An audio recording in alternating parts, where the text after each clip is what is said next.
No one expected the spiritual tide of Britain to shift overnight. But as dawn broke over Windsor, a single sealed proclamation from Lambeth Palace set the nation ablaze. The Archbishop's trembling hands delivered a truth that had been whispered in private corridors for months. Catherine, not Charles, had been anointed in spirit. The Church of England now had a new supreme governor, and it wasn't the reigning king. Before we go deeper into what this really means for the royal family, make sure to subscribe so you don't miss a single update. The first report came not from the palace but directly from the office of the Archbishop. A midnight communiqué, marked with a crimson ecclesiastical seal, stunned even seasoned analysts. It bore one sentence that would send shockwaves through the heart of British tradition.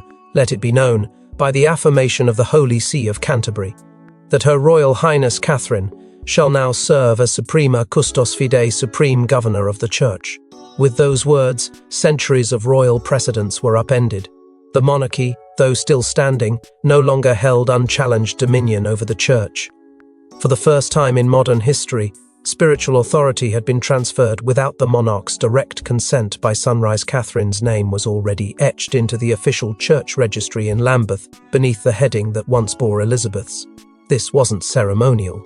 This was spiritual supremacy, granted, authorized and enacted by the very clerical body that had once sworn fidelity to Charles.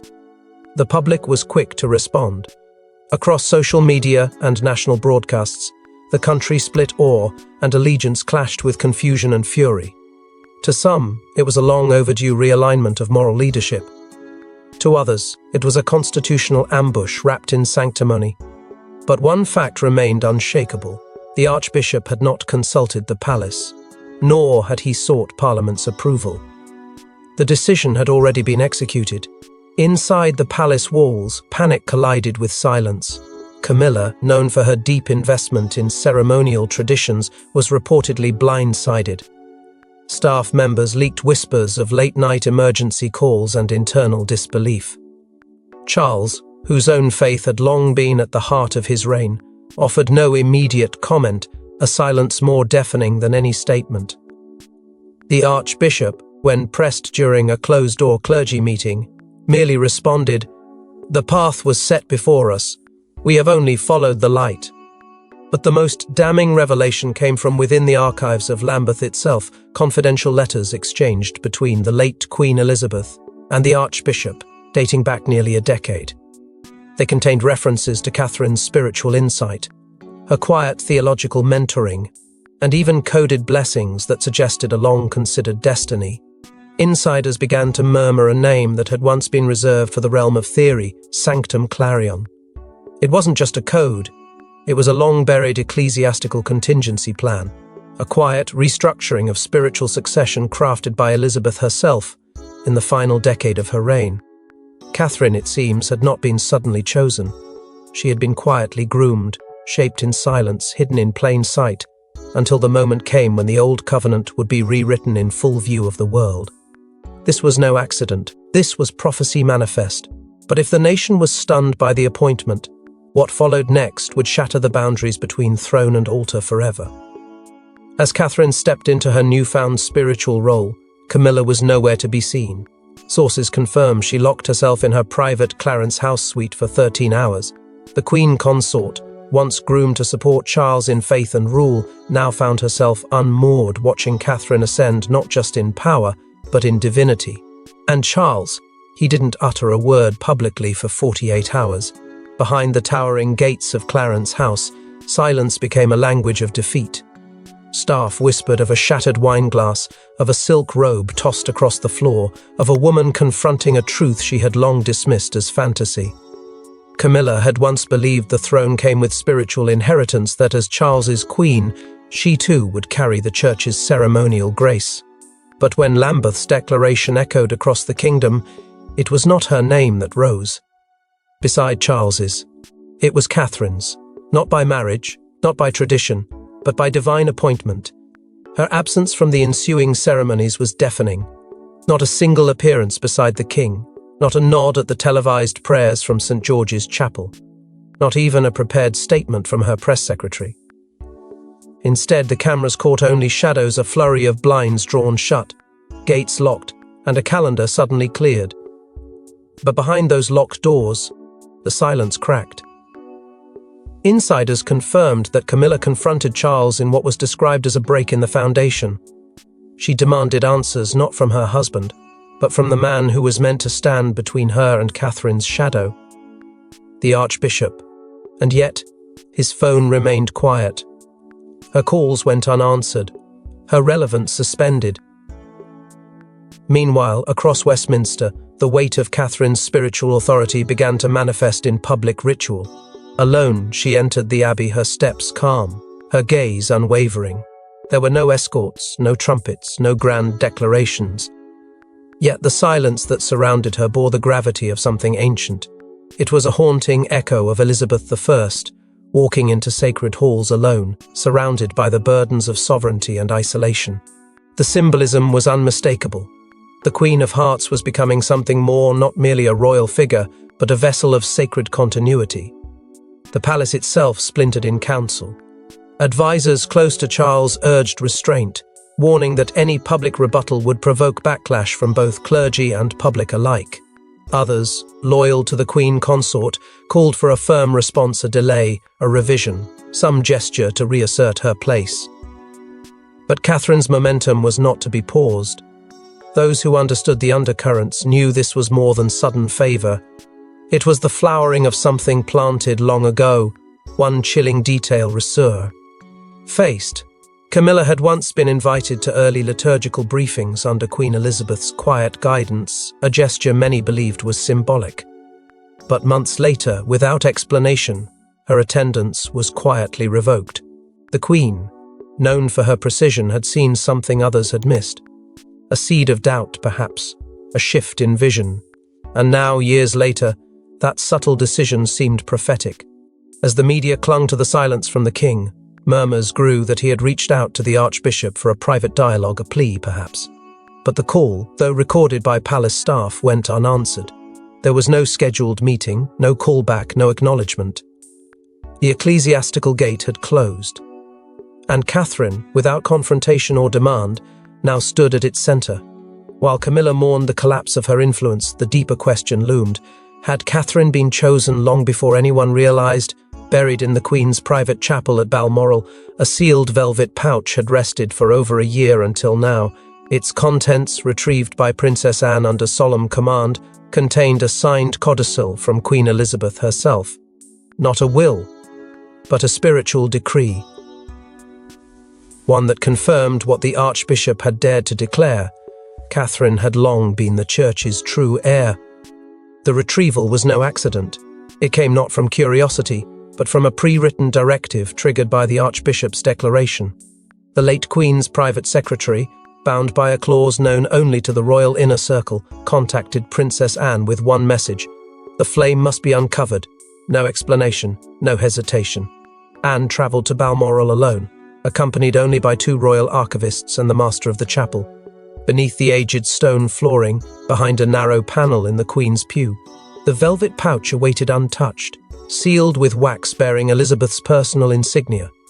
What it contained would rewrite not just church protocol, but the sacred architecture of royal destiny.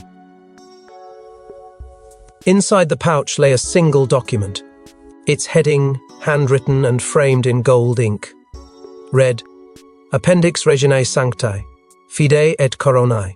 Beneath it, the Queen's own words, scribed in her final months, unspooled a truth cloaked in devotion and secrecy. Let it be understood by those who preserve the flame of the crown and faith, she wrote, that Catherine is not merely consort to the heir, but ordained by Providence to safeguard faith itself. The language was intimate, solemn, almost scriptural, in tone not legal, not political, but divinely declarative. There was no ambiguity, no room for dispute. Elizabeth had appointed Catherine as a spiritual sentinel, not in opposition to Charles, but in fulfillment of something older, quieter, and far more enduring. The codicil was not the only thing Anne recovered. Wrapped in cloth beside the parchment was a rosary, a relic passed from Queen Mother to daughter in private decades earlier. Though never photographed, It had remained on Elizabeth's personal altar throughout her reign. Weeks before her death, in a private encounter that had escaped media scrutiny, Elizabeth had summoned Catherine to Balmoral. It was there, behind cathedral doors, that the rosary changed hands. No announcement, no witness. But now, in light of the codicil, its meaning became piercingly clear. More unsettling was the revelation that the entire plan, this silent ordination, had a name: Project Clarion, a term whispered in the footnotes of Elizabeth's private correspondence, linked to no official document, yet cited repeatedly in the codicil as a guiding framework. Clarion, Elizabeth wrote, is not succession of power, but the inheritance of spirit. Astonishingly, it seemed not even Charles had known of it. The Duke of Edinburgh, ever the Tea keeper of secrets, had once hinted cryptically at the third vault. It was only now understood that he alone held the key to the codicil's location and chose to pass without revealing it. His silence had not been oversight, it was duty. In a final act of authority, the codicil was delivered directly to the Archbishop, who instructed that it be preserved in the ecclesiastical archives, not under palace jurisdiction, but within the Church's sacred custody. This bypassed royal legal counsel entirely, shielding the document from challenges, leaks, or reinterpretation. It was no longer a royal secret. It was canonized history. But while divine authority now crowned Catherine, not everyone in the palace bowed to the sacred shift. The royal high council descended into chaos. Princess Anne, resolute and unsparing, declared the Church's decision binding, but Prince Edward, emboldened by whispers from Clarence House, refused to accept Catherine's authority. What began as an emergency session behind Balmoral's sealed doors became a civil war of scripture and succession, one that would drag in centuries of royal protocol. Within the ancient halls of the council chamber, history collided with defiance. The air was thick with unease, as Anne, wielding the weight of the Queen's codicil, stood before the gathered family and advisers. Her voice, steady and unmistakably final, read Elizabeth's decree aloud word for word, without interpretation. The parchment trembled only slightly in her hand, but the impact was seismic. The words ordained by Providence echoed through the walls like a warning, forcing every eye to shift to Catherine, seated in quiet solemnity. What followed was not applause. It was an eruption. Edward rose not with rage, but with legal fire. His tone was measured, but every syllable laced with rejection. He cited ancient statutes, the Acts of Supremacy, Roya, El Precedent, and parliamentary rights. He questioned the codicil's legitimacy, the Archbishop's jurisdiction, and Catherine's sudden elevation. He did not attack Catherine directly, that would be politically fatal, but he branded the Church's decision as an overreach, an unauthorized breach of Crown dominion. Behind him sat silent support, Clarence House aides, legal advisers, and two former royal secretaries who had long favoured a more conservative chain of succession. For a moment it seemed the room might tilt in his favour, but then came the unexpected fracture. Lady Louise, young but increasingly formidable, rose from her corner seat and spoke. She broke protocol openly. There was no cue, no invitation, yet her voice, clear and unwavering, declared that the Queen's wishes must stand above dispute. She cited the spiritual covenant, not law. She invoked faith, not tradition. And as the words left her lips, a line was drawn that no one had anticipated. The Royal High Council had split not just in opinion, but in identity. Two blocks emerged in real time. The first, quickly dubbed ecclesiastical sovereignty, aligned with Anne, Louise, and Catherine, those who believed the Church's declaration, backed by Elizabeth's codicil, was an extension of divine right.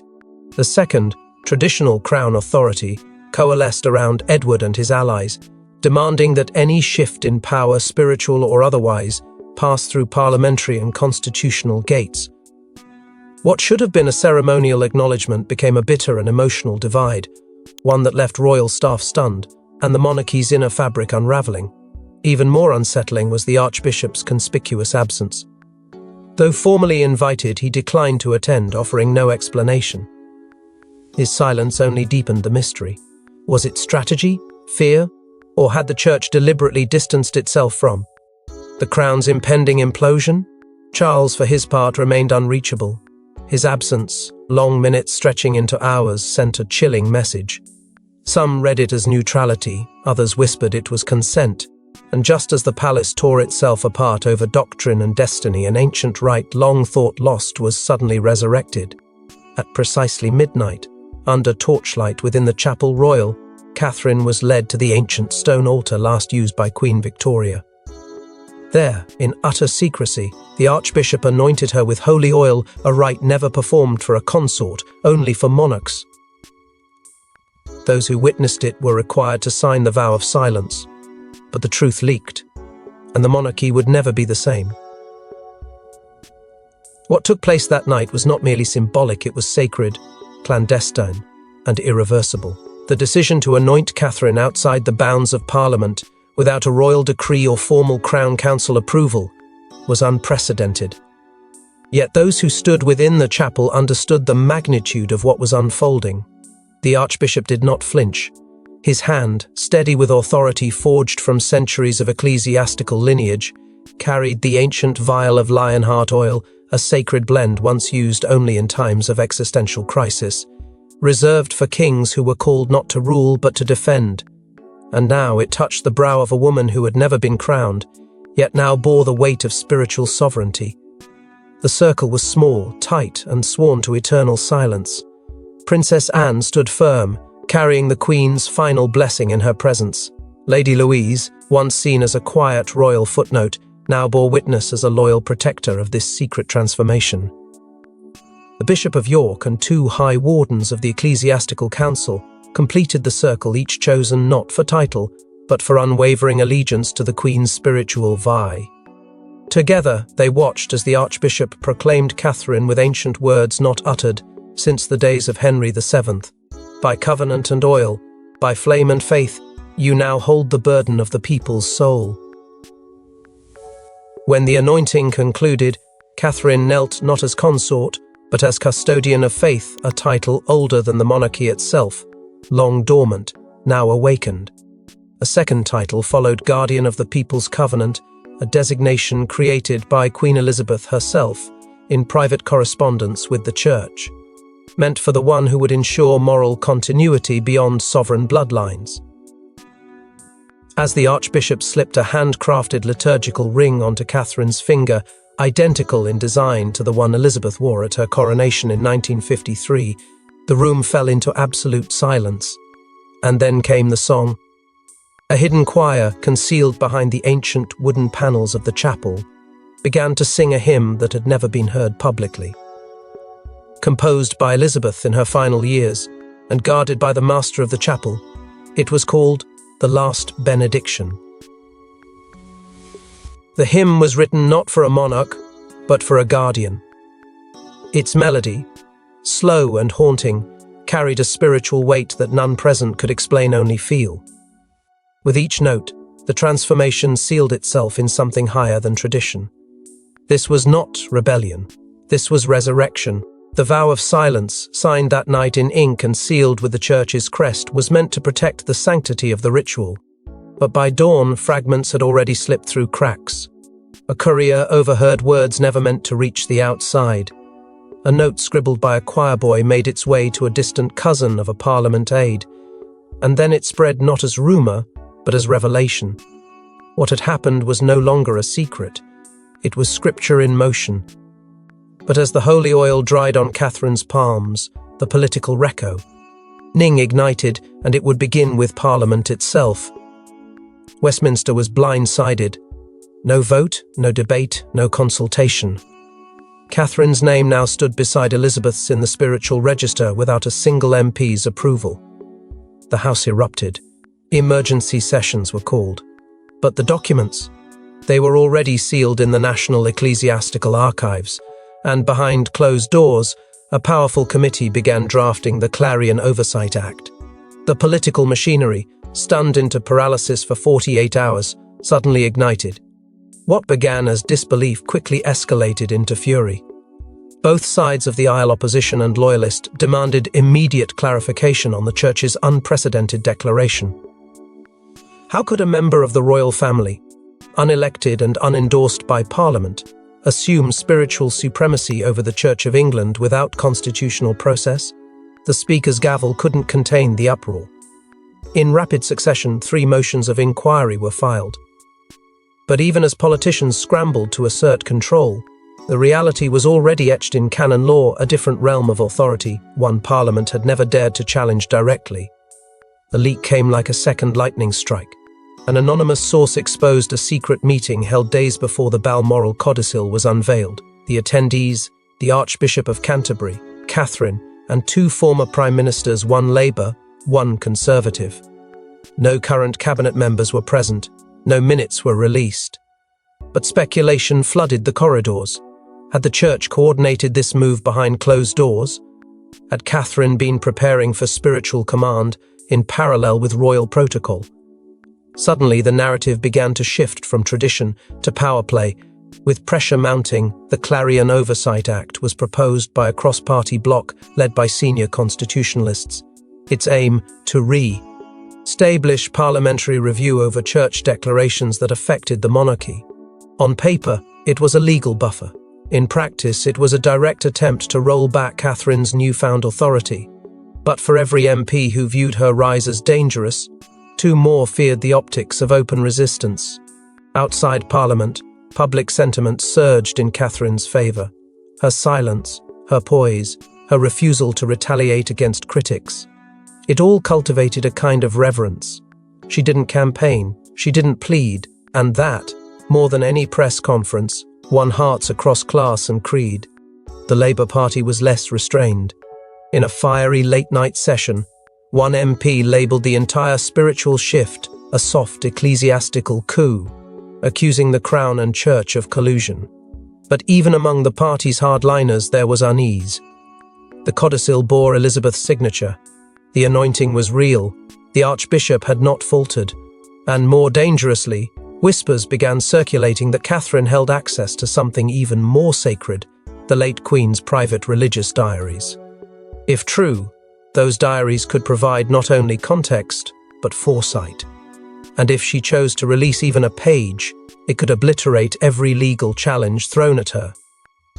Still, Parliament persisted, drafting measures, staging debates, and attempting to claw back influence over an institution that had already stepped into the void. Yet through it all, Catherine remained distant, untouched by political theatre, until, without announcement, she made a move that no one, not even Charles, anticipated. When Catherine stepped into the pulpit at Canterbury Cathedral, the world watched in stunned silence.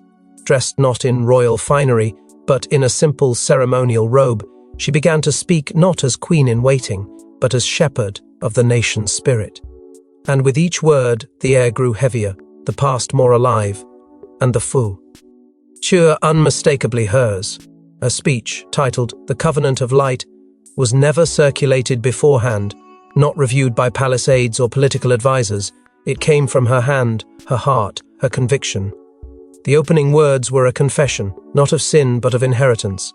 "I did not seek the flame," she said, "but it sought me." From that moment, silence fell across the cathedral like a veil. Her voice, though calm, carried a force that gripped the clergy and dignitaries in equal measure. Catherine spoke not of triumph, but of trials, of what it meant to carry a burden that was both sacred and dangerous. She spoke of unity, not just among faiths, but between the broken fragments of a nation disillusioned by power. Her tone was not lofty, it was grounded, humble, prophetic.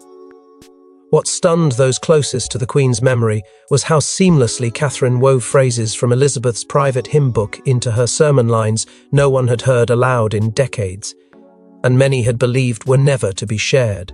"To bear the light is to know its cost," she read, "and still choose to burn." The Archbishop, seated beside the altar, lowered his head. By the final stanza, his hands trembled, his eyes wet with silent recognition. These were not just Elizabeth's hymns, they were her prophecy now spoken by the one she had chosen in silence. Among the crowd sat Charles, stiff and still, his expression unreadable. Not once did Catherine address him directly. Not once did she glance in his direction. The distance between them had never been so vast, not in geography, but in destiny. Camilla was absent. There was no explanation, no statement from Clarence's house. But her chair remained empty, draped in cloth, a visible wound that required no explanation. As Catherine's words crescendoed, she invoked an ancient blessing last uttered in 1603 during the accession of James I, a ritual phrase, loss. Tea to memory, resurrected without flourish, let the flame be held not by title, but by truth. Gasps echoed throughout the nave. The historians present instantly recognized it a benediction once considered extinct, now returned by a woman who had not been trained in statecraft, but in silence. And as her final words rang out, not a single hand moved to applaud. The silence was not discomfort, it was reverence. The moment Catherine stepped down, the world changed. There was no crown, no trumpet, no legal binding. But a covenant had been made, a covenant not of law but of light. And while the people and church began to embrace her message, one man had not. For in the quiet stillness of that same hour, a private letter from Charles was making its way through the palace, a letter that would threaten to undo everything she had built. In a letter handwritten in Balmoral ink and delivered by royal courier, King Charles addressed Catherine not as a subject or successor, but as daughter. His words, raw and unfiltered, revealed a man torn between legacy and love. But within the lines was a desperate plea, and a warning that if Catherine continued, the crown itself might fracture forever. The letter surfaced quietly at first. A whisper among senior palace aides, a rumor passed between editors who sensed a storm before the sky darkened. Then, without warning, it appeared in full, published by an unnamed insider, who claimed the nation had a right to understand the king's anguish. In it, Charles abandoned ceremony. He wrote not as monarch, but as a man unraveling under the weight of destiny he could no longer control. He confessed that he had always known Catherine would face a role unlike any other, yet admitted with brutal honesty that he had failed to prepare her for a burden that even he did not fully understand. "I raised you for duty," he wrote, "but not for fire." Between the lines, fear bled through every sentence. He warned of constitutional instability already trembling beneath Britain's foundations, of legal scholars preparing for confrontation, of factions within Parliament whispering the word abdication, as though it were inevitability rather than a catastrophe. He described the crown as a vessel strained by forces older than law and stronger than tradition. And then came the revelation that stunned even those closest to the throne. Elizabeth herself, in her final private hours, had instructed him never to interfere with what she called the faithful path. He had obeyed in silence. He had stepped back when instinct told him to step forward. And now he feared that obedience might cost him everything. When Catherine read the letter, she did not respond. There was no rebuttal, no denial, no return message sent through the same guarded channels. Instead, later that evening, during evensong, cameras captured what no official statement ever could. As the final prayer echoed through the hall, Catherine's composure faltered for just one breath. A single tear broke free and traced its way down her cheek before she wiped it away and lifted her chin. It was the only public sign of what the letter had done to her, not as a leader, not as a guardian of faith, but as a daughter who had just read her father's quiet confession of defeat. The final line of the letter refused to loosen its grip on the nation. It was not a command, it was an admission. "You were always her true heir, I was merely her bridge." Those words alone shattered the illusion that Charles had ever stood at the center of this transformation. He had not been displaced. He had been surpassed by design. And in that realization, Britain began to understand that this was never a struggle between Catherine and the crown. It was a passing of something far older than EI. Third of them. And as Britain held its breath between altar and crown, a final declaration would bring all doubts to an end. Beneath the sacred oculus of St. Edward's Chapel, the flames of 1,000 candles burned as one. The Archbishop held aloft the diadem of light, a crown unseen since the reign of Mary Tudor. With one solemn prayer, Catherine knelt. And in that moment, history did not just shift, it was reborn. The crown and the church were one again, and Catherine was its living symbol, The ceremony was unannounced, untelevised, and undisclosed to all but a handful of trusted witnesses. Yet its impact would eclipse every televised coronation in memory. What unfolded in that ancient sanctuary was no mere gesture. It was a resurrection of something buried long ago, a spiritual coronation that once governed not just rule, but reverence. The diadem of light, stored for centuries within Queen Mary's forgotten vault, had been restored by ecclesiastical artisans and blessed in private vigil. It bore no gems, no gold filigree, only a single inscription hidden along its inner rim. Fide custos regnat, she who guards the faith, reigns. And now that crown had found its bearer. As the Archbishop placed it upon Catherine's head, a choir erupted into a hymn that had never before reached public ears. The flame of Windsor, Catherine's chosen anthem, was composed not for a monarch, but for a guide. It did not declare dominion, but devotion. The verses told the story of a kingdom lost in shadows, and a voice that rose not to command, but to remind. Those present later said they felt time itself bend within those stone walls, as if the past and present were reconciled in a single breath. When the crown met her brow, the Archbishop turned to the sacred register and inscribed a new title beneath her name: Supreme Governor and Living Custodian of the Faithful Realm. The pen did not tremble. The title, though never uttered before, carried with it the authority of both Church and Queen.